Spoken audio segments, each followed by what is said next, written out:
The Saratoga High School Band will march its way through the 2016 Tournament of Roses Parade on January 1st. And they will be performing a song born right here in the Bay Area. Here's NBC Bay Area's Ryan Blackshear Vargas with the story. Behind that red banner is where you'll find the band these days, practicing and practicing and practicing. How is it practicing for the Rose Bowl band, particularly during finals, right? They've put in long hours preparing for the couple minutes they'll be on the live broadcast. Some of them have been on the TV screen before. We're seniors, so our freshman year we went to the Macy's parade. So like for us and like the entire graduating class, it's like really like full circle. They'll be the only high school band from the Bay Area. In a nod to their hometown, they'll be playing Journey's Don't Stop Believing.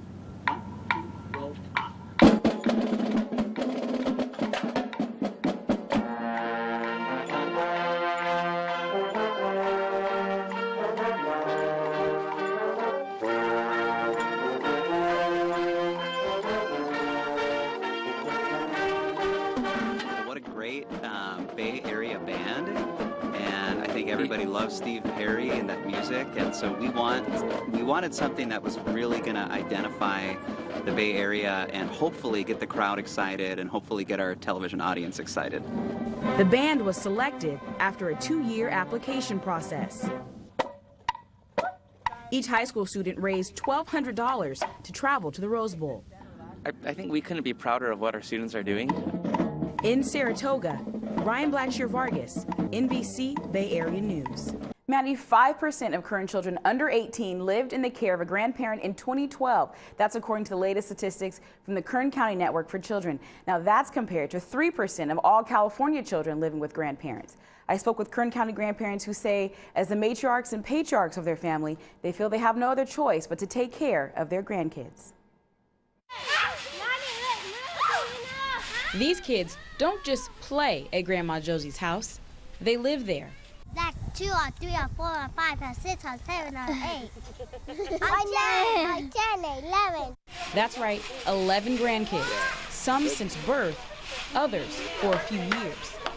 I couldn't fathom to see them in a system, so I said I'd rather just take them on myself. She and her husband are raising half of her 22 grandkids. Their mothers are 3 of Josie's 4 daughters who are unable to take care of them. You know, it also has to do with the drugs.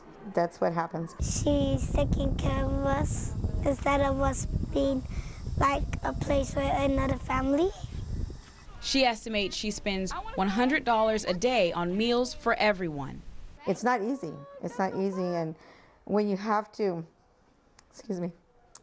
when you have to make food and you're sitting there and you're praying, you know, get a hold of these girls so they can take their kids back. It's not easy. UCLA researchers created the Elder Index and calculated the annual cost of grandparents raising grandkids. Using the federal poverty level as a baseline, researchers concluded Kern County grandparents need less money than any other California county to raise kids. But that need is still $6,000 more per kid a year than the average local grandparent has. In this case, when we were looking at low-income seniors, you know, already are struggling with their own financial needs, and may do things like cut down on the medications they take or eat less food themselves in order to make things stretch for their grandkids. Sometimes they'll take money out of savings that they had for retirement to make ends meet, you know, so they're really making a sacrifice to do this. Grandparents like Kathleen receive county money to help raise their grandkids, but grandparents typically receive less than foster parents. I get like $350 a month to support both of them. And my husband and I are on Social Security, and he gets a VA pension. So that's all we have to live on. Raising grandkids means less money. We were very independent when we got them. And now suddenly we have 2 kids that we have to consider in almost everything you do. And less independence for this Bakersfield City Councilman and his wife. Unfortunately, my son was in a car accident, and he was charged with a DUI. And so CPS stepped in, and they were the ones who recommended that we took them. The kids were just 1 and 4 when placed with their grandparents. Well, we had no furniture, no clothes, no car seats. We had to get everything. Councilman Maxwell also had to get his shoes shined for the father-daughter dance. Poppy, he grabs my hands and he swings me around. And they both had to become good at badminton. Nice one, Brody. You always let your kids know that if anything happens, that you're going to be there for them. They're going to, if God forbid something might happen and you had to take care of their kids, you would do it in a heartbeat. But you don't think that that's ever really going to happen. Yeah. But when it happens, parenting for a second time can be an unexpected lesson.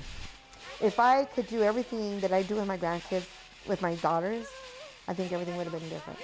I can pass it on to them, you know, I can pass this on to them, that when they have children, that they don't take that road their parents did, that they take this road, that they can be there for their children. Kitchen staff at the Broken Yoke Cafe work hard preparing burritos and serving up delicious treats for customers like Jennifer Gonzalez and her daughter, Peyton. Peyton, who has Down syndrome, sometimes enjoys her meals from up here.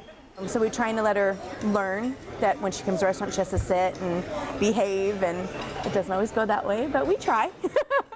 And even though Peyton is trying, other customers sometimes become annoyed. I usually don't get a comment, but I get a look or a glare or a shake of the head, or I don't think they realize how hard it can be sometimes.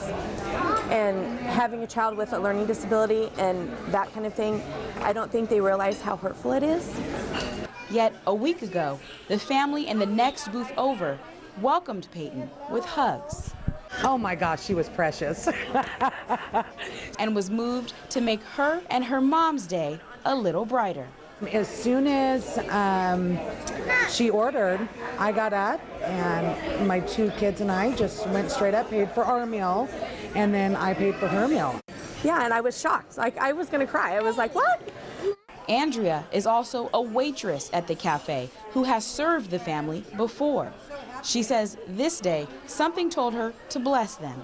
To see the love that she was giving her daughter, and her daughter just being so full of life, you know, everybody needs a break. Everybody needs love. I'm going through sometimes with my children. We actually, that day, I had to split a meal between the 3 of us. But I knew, you know, God's always putting blessing in our life, and I knew that if I did this, it was, I mean, look what he's doing now, you know? It just comes back full circle.